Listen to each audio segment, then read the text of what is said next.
Hello, everybody. Yes, here is some more of my discovery humor. I noticed that on the previous video, the a part of what I read was not recorded. It was very strange because on my YouTube channel it says 44 minutes, but when I played it, it was only 32 minutes. I don't know. I guess something disappeared. But here it is. Here's the rest from that reading. Okay. Uh, So I'll just pick it up here. You will be very excited about your discovery and your exploration of the humor, which is about you. Yeah. Such embodied language humor, it always works. And suddenly everything is funny because you use your language for yourself. That is so wonderful that you use your language for yourself to have fun. During disembodied language, humor is always nerve-wracking and noisy, hyped up. It is a dumb affair in which the so-called comedian is full of anxiety, stress, and frustration because he or she is always worried about whether the audience will laugh or find it funny. Such a fear does not exist in embodied language. It does not exist in discovery humor, in which every word fits with your well-being. Oh, I feel it right now. and and to me, I do not need to sit here, fall off my chair from laughter to feel that I am enjoying this. No, I'm enjoying it in exactly the way it is. So my humor is also the way it is. It's not because I manipulate it. It's not because I create it in the sense that, oh, I'm going to do this and this and that. I'm going to be having this or this or that smart remark, and then it's going to be funny. Yeah. Those couple of jokes that I read in this other reading, that's the typical kind of humor, right? Where we have these sort of word games that we are playing. No, in real humor, in my humor for myself, I don't do any of these manipulations. As a matter of fact, I just love to laugh about my own truth, which is hilarious. So anyone who reads this, who reads my writing, anyone who hears this, they may believe that I'm just making things up. But that belief indicates the habit which we all have to engage in disembodied language, in which we fabricate all sorts of bullshit because we are not and we cannot be in touch with ourselves. Yeah, that's how that is. So that's the basis of the humor that we are used to. So in absence of being genuine or at ease, yeah, because all these two goes together, you cannot be genuine if you're not at ease with yourself. Yeah. And if you're all hyped up because of some sort of, I don't know, verbal diarrhea, yeah, some sort of diatribe, oh, it's so funny. No, you're not having any, you're not really being genuine with yourself. So in the absence of being genuine or at ease, we fantasize all sorts of weird shit and we pretend that it is funny. However, I have ongoing embodied language, and in this writing, I discover my own humor. I am the one who is having fun, and I discover my own humor.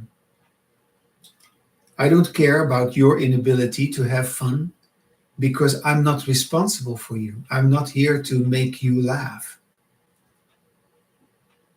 I know my discovery of humor, it will get to you somehow in a way that no other so-called humor has ever affected you.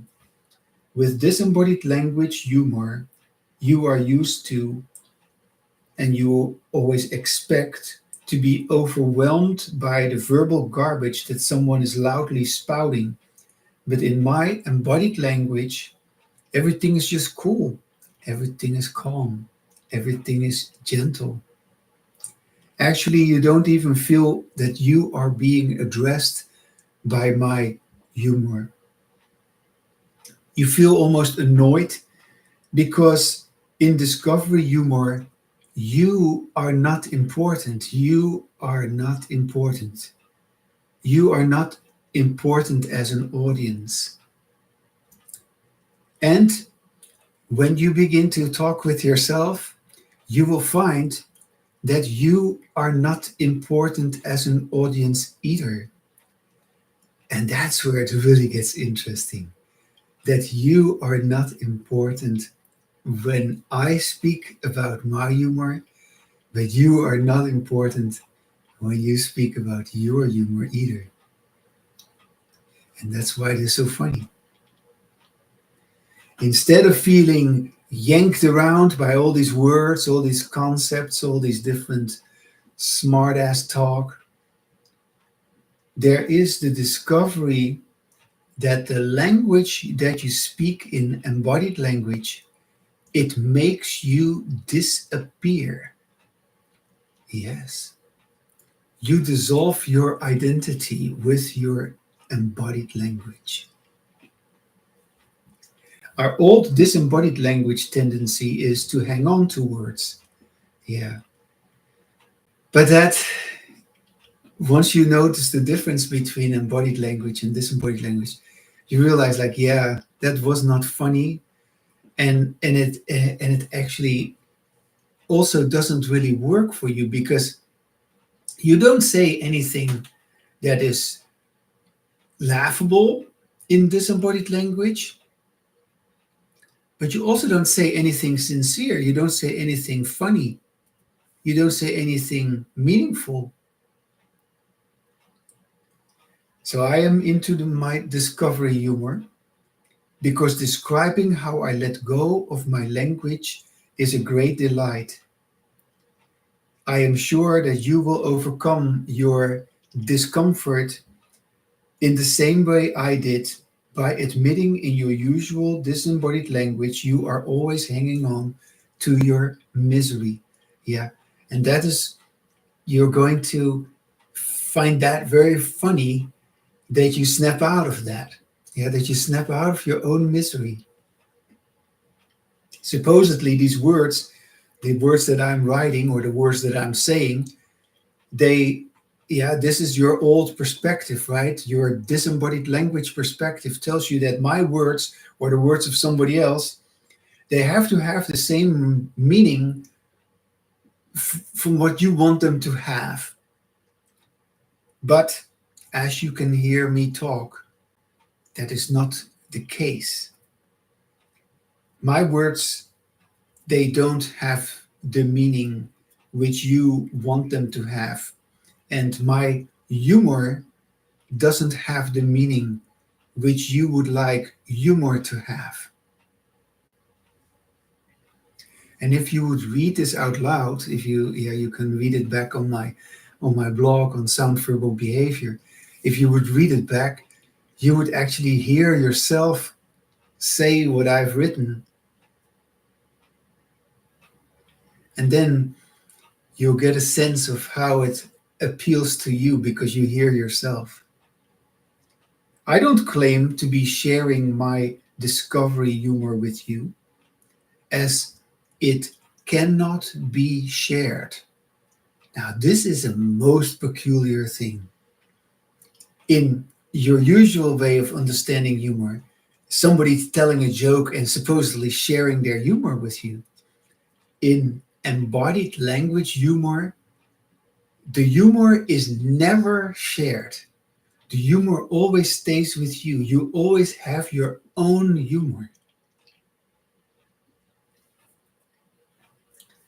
So I don't claim to be sharing my discovering humor with you, as it cannot be shared, but you can have your own discovery humor. And then we both laugh together about our own humor. It is a whole different way of perceiving humor. I know you haven't had it, but I'm just letting you know. Discovery humor is new, but your habit with disembodied language prevents you from being new.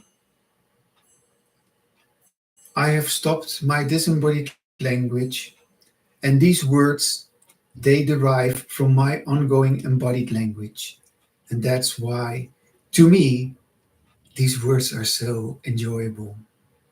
My embodied language is always enjoyable. And enjoyable means humor. Enjoyable means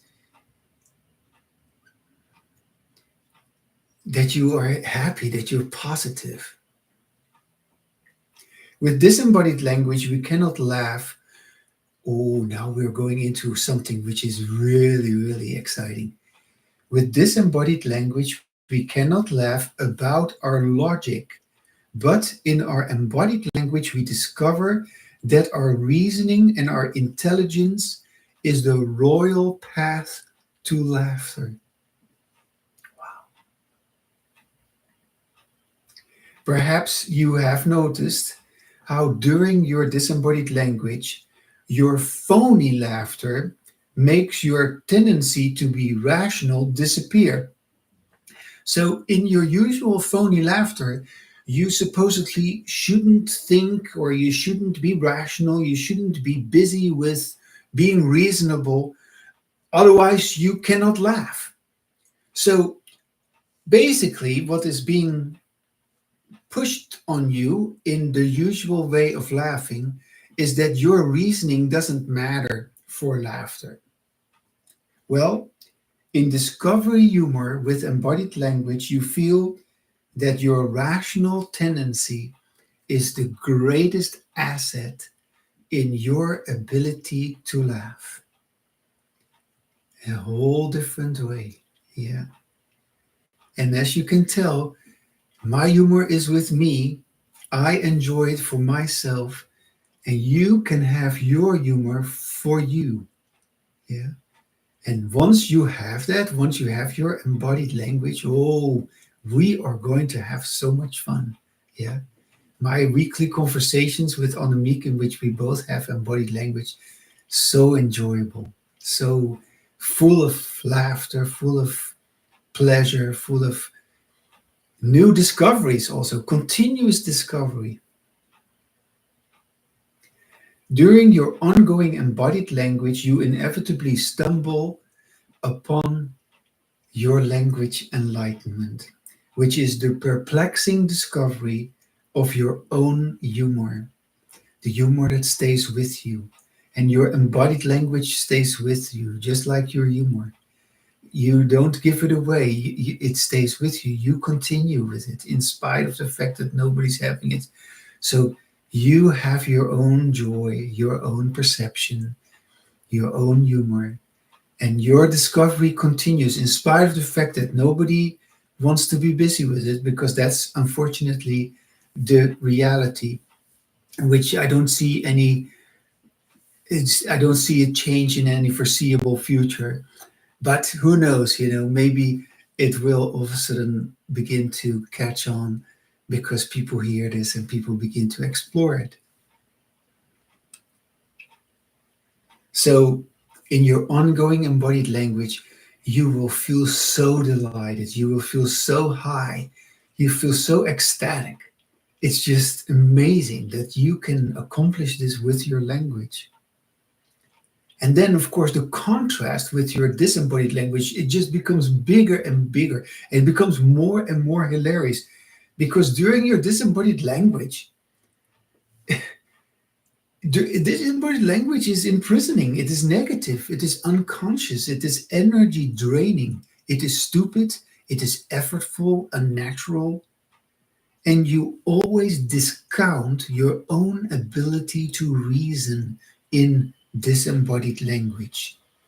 And yeah, you particularly toss out your reasoning because, yeah, if you want to laugh, nah, then you shouldn't be too rational.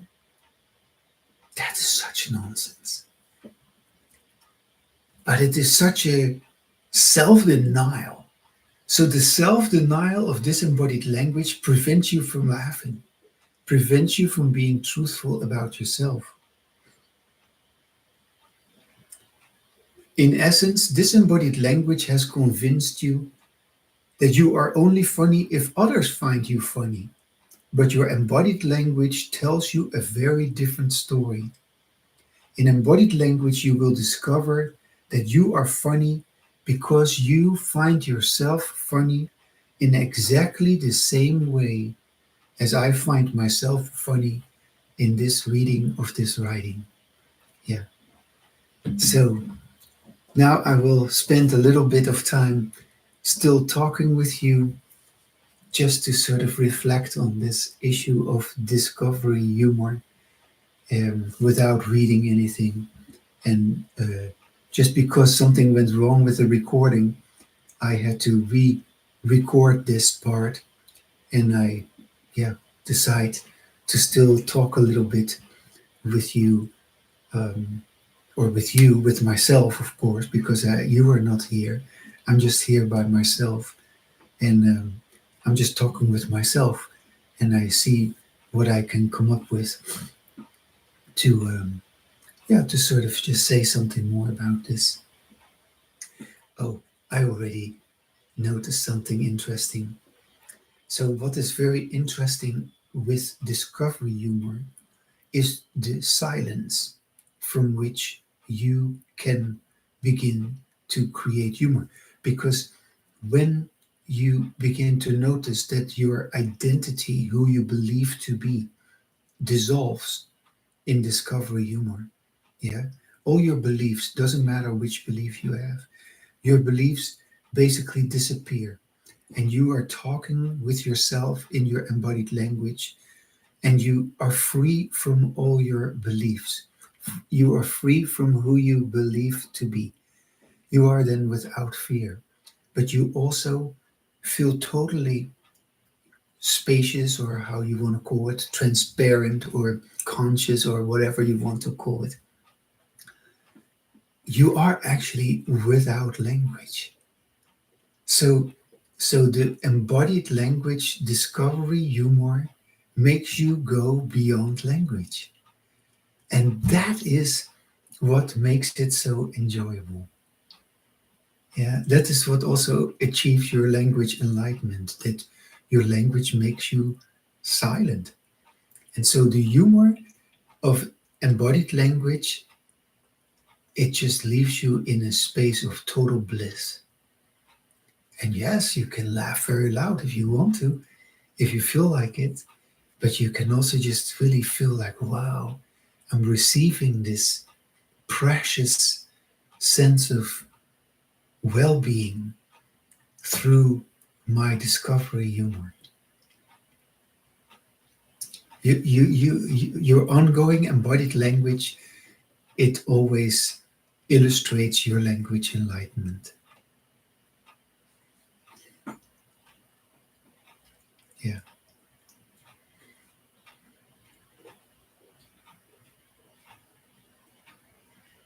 it's such a delight. And if you happen to live here in Chico, in North California, come and talk with me about this. Yeah, let's have some fun together. But of course, you have to, or you have to. I'm only going to be talking with you if you engage in embodied language with me. Yeah, or if you allow me to also let you know how that works, because yeah, I understand that you do not know what it is. I understand. So you would have to have faith in me. You would have to have, uh, yeah, yeah, that I will, that this is what I do, and this is not anything strange. No, you can also have your embodied language. You can also have your discovery humor if you begin to listen to yourself. So I will basically just stimulate you to listen to yourself. That's all.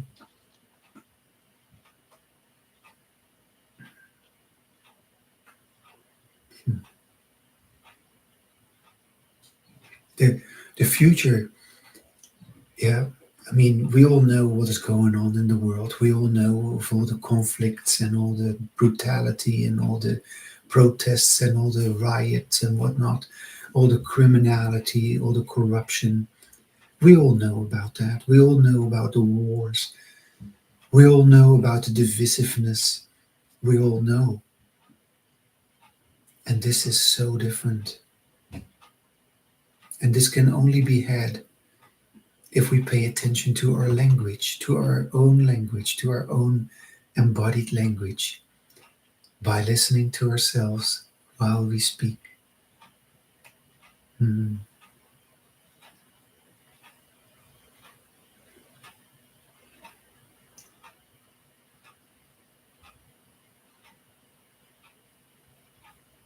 And as you can tell, I am without language once I stop speaking.